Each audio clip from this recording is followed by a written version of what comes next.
it's time to explore some best practices for working with DataWeave. And so following best practices in DataWeave helps ensure that our transformations are efficient, maintainable, and free of errors. And here's a list of the key areas we'll focus on. It's a clean and readable code, reusable functions, optimized performance, and error handling.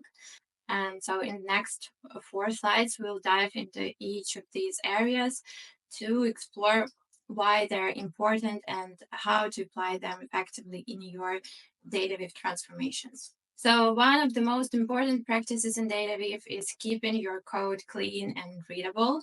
This starts with using meaningful names for variables and functions. So it's clear what each part of the code is doing. Next is keep lines short and organized.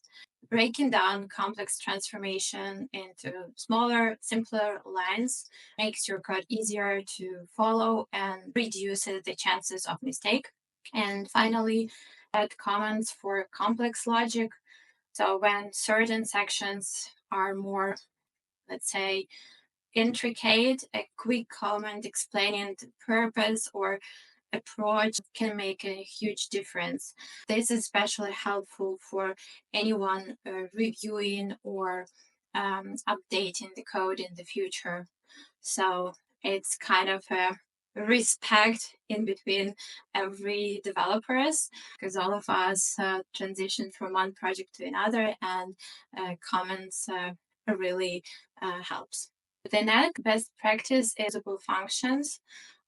This is my favorite one because it really is I believe, is a key best practice in DataWeave. When you define functions for transformations that you use more than once, it keeps your code organized and reduces duplications. There are a couple of ways to create these reusable functions in DataWeave. You can define them directly in your script, or to make them even more flexible, you can store your functions in a separate file in the resources folder, or create it in a custom module. So for regarding the separate file in the resources folder, you can do it by storing your script and choosing the source code for your script as a file. And to be able to create a custom module, this is super useful and helpful, as it allows you to import the functions into multiple scripts, and it makes, of course, them accessible across different parts of your project. So reusable functions they are not only save the time, but also make your code easier to read, maintain, and update. So like if you need to adjust your code or your transformation later, you just need to change it in one place rather than across multiple scripts. So every time before creating a script, it's as well best practice to think of how can that function be reused and how can I split the logic and the responsibilities of this function to several small parts, so these parts can be later reused. Optimizing performance in DataWeave transformation is essential as well, especially when handling large data sets.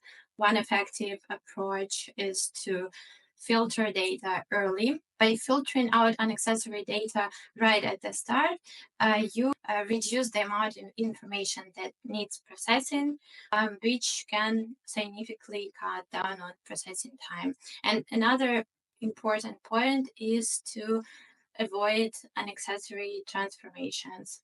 So only apply transformations that are truly needed for your output, because extra transformations, they not only can add complexity to your script, but also slow down your data processing.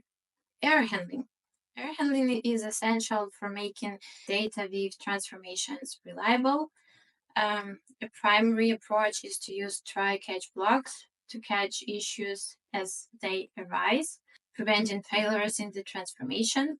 DataWeave's runtime module also provides useful functions like fail and fail if you can use within your DataWeave. They are specifically intended to manage errors more flexibly.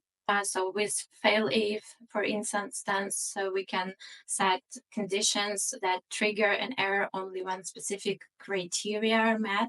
So anytime we need to catch an error within the script, we can use this module as well. And additionally, we can also handle error by providing default values or custom error messages for common issues. It helps keep output meaningful, and as well logging or handling errors when necessary is also very helpful for the troubleshooting.